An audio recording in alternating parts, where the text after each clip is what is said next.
أعوذ بالله من الشيطان الرجيم. بسم الله الرحمن الرحيم.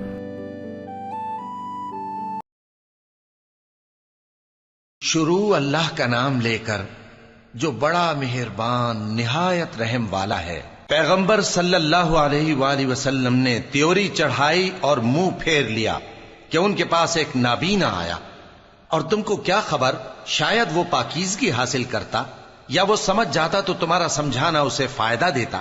اب وہ جو پرواہ نہیں کرتا سو اس کی طرف تو تم توجہ کرتے ہو، حالانکہ اگر وہ نہ سنورے تو تم پر کچھ الزام نہیں۔ اور وہ جو تمہارے پاس دوڑتا ہوا آیا اور وہ اللہ سے ڈرتا بھی ہے تو اس سے تم بے رخی کرتے ہو۔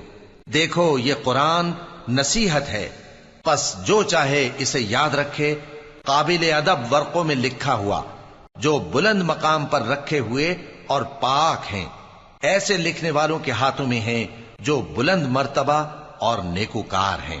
انسان مارا جائے، یہ کیسا ناشکرا ہے۔ اسے اللہ نے کس چیز سے بنایا؟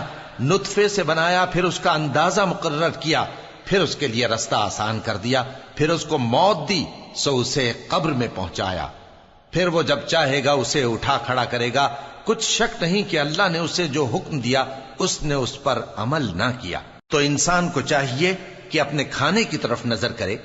بے شک ہم ہی نے پانی برسایا، پھر ہم ہی نے زمین کو اچھی طرح پھاڑا، پھر ہم ہی نے اس میں اناج اگایا اور انگور اور ترکاری اور زیتون اور کھجوریں اور گھنے گھنے باغ اور میوے اور چارہ، یہ سب کچھ تمہارے اور تمہارے مویشیوں کے لیے بنایا۔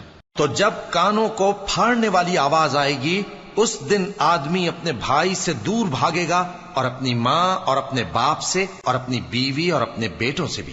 ہر شخص اس روز ایک فکر میں ہوگا جو اسے سب سے بے نیاز کر دے گی۔ اور کتنے چہرے اس روز چمک رہے ہوں گے، خنداں و شاداں، یہ نیکوکار ہیں۔